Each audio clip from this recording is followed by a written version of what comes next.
Welcome! This episode is all about guitars. I've had some recent requests regarding what kind of guitar cables, audio interfaces, DI boxes and plugins I use when I record guitars for post-rock tracks.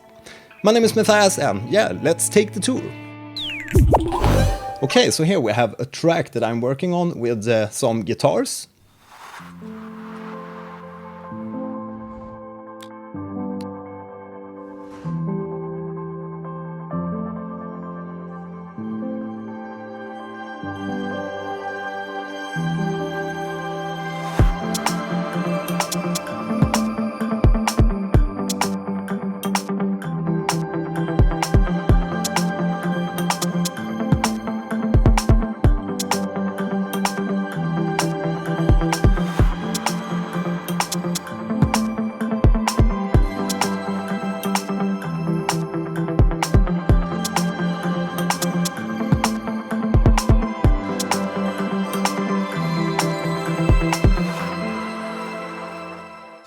Okay, so the main guitars on this track is recorded with this Gibson Midtown Custom. It's a very nice guitar with a big fat tone.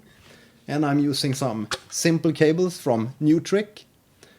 It's a medium, not too expensive cable. And on some of the other tracks I'm also using this RG570. It's a Ibanez guitar. It has a very thin neck, so I like to play leads on this guitar. These days I rarely play on the Ibanez because the Gibson sounds so much better. We have this first guitar track called the Gibson Drone, and the first device that I insert on any guitar channel. We can look at the information panel here too. And that's a gate because we want to gate out any unwanted noise from the guitar. If we pick this up and play something.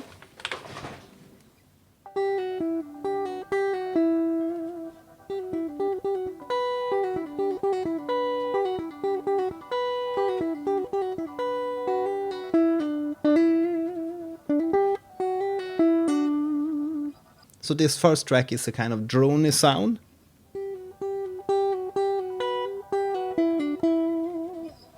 And we first have the gate, then we have this guitar amp. It's actually free.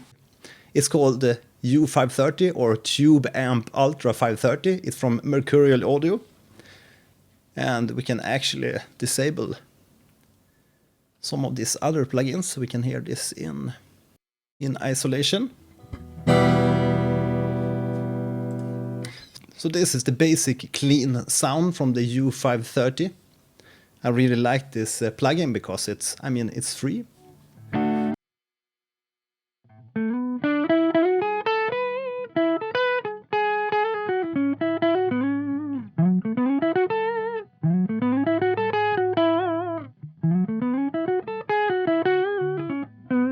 So that's a very warm, clean sound. But in the free version of Ultra 530, you can't control the clean gain. It's set to 12 o'clock here. We can deactivate the brightness. I think the EQ is locked too, but you can control the clean volume, of course. Then we have a chorus, which we can activate, and the cabinet. And some low clean boost, which I usually have activated.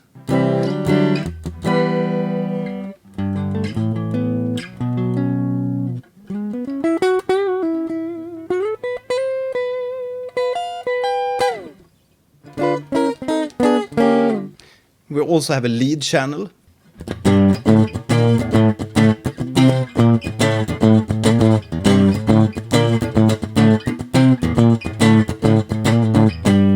Then there's apparently different tubes, but in the free version you have to use this 12AX7TS. We can't change them, but if you want to change them you can buy the full version. But I really think that this one sounds very good. And then we can move the microphone on the cabinet here. But I usually have it around here somewhere.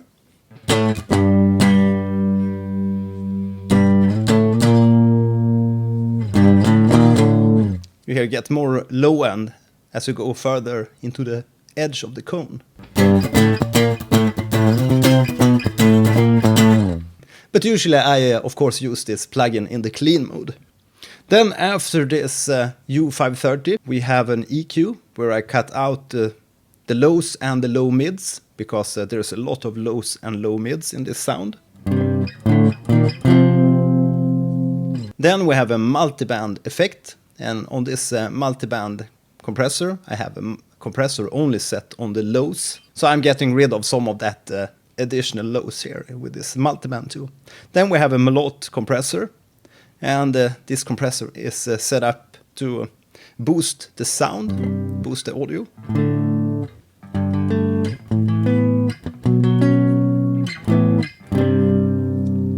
And I have this mid scoop set to the mids and dipping -2 decibels. So we get a little bit more grit on the guitar signal. Then I was experimenting with various reverbs for this track, because this is the Gibson drone track, and I wanted to have some nice reverb. We have this free old school verb.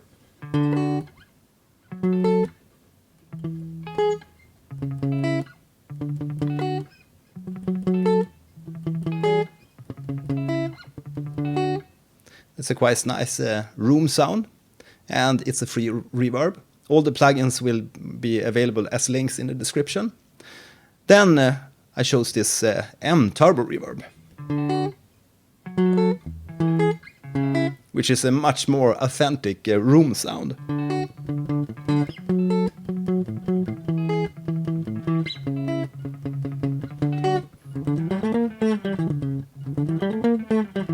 I think the M Turbo Reverb actually gives more real room feeling.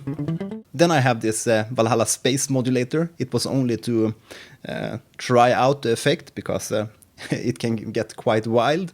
And in this case, it's used as a tremulator.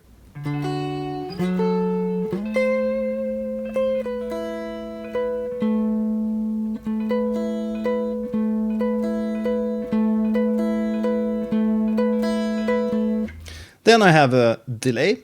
First I was using this Delay 2, which is the standard native delay within Bitwig.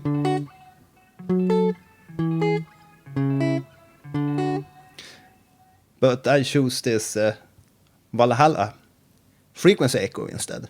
This is a very nice delay. It's very simple to set up. You have the mix delay knob, which can be set to sync, and some shifting, which will pitch shift the delay taps, and then we have feedback and some low cuts.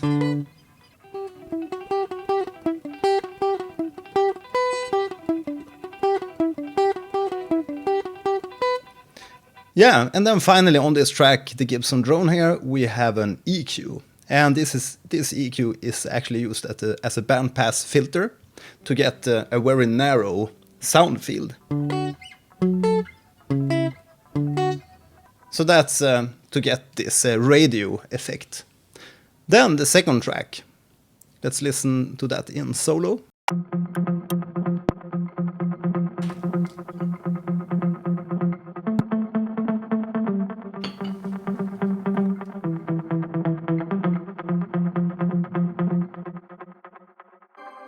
So that's a basically quite simple little pattern.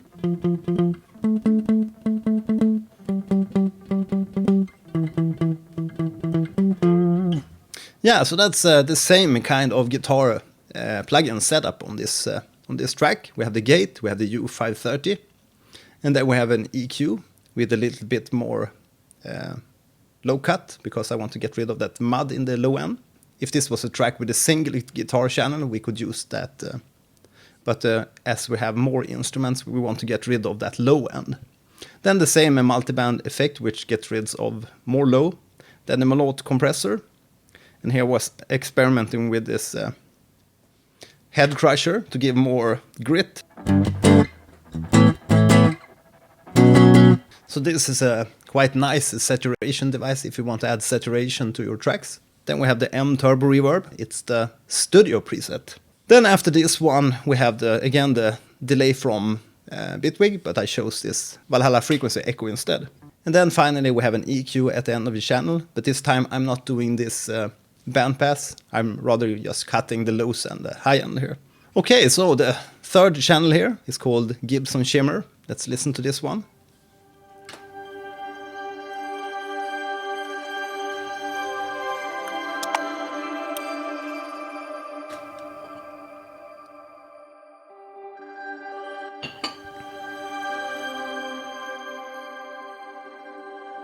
Yeah, so that's a kind of shimmer reverb on this one. It's the same guitar setup as the previous channels. We have the gate, U530, EQ multiband, Molot, the M turbo reverb, but we have another plugin here called the Soundhack Bubbler, which is creating all these glittering small pitched grains.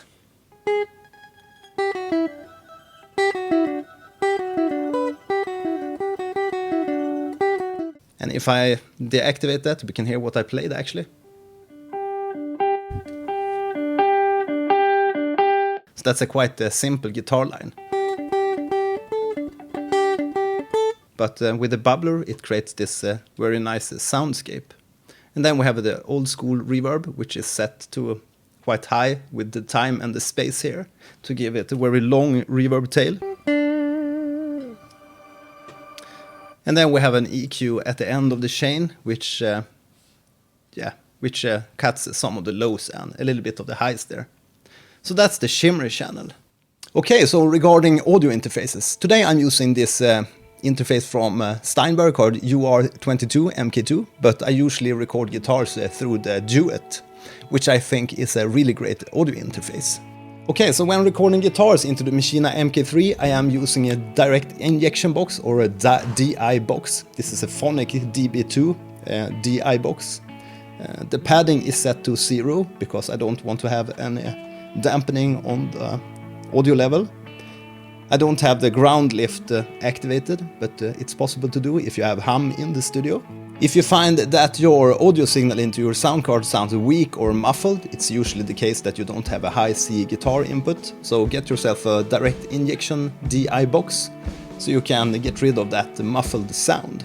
Because if you have a good guitar, of course you want to have a good sound into your sound card too. Okay, so that's a wrap for today.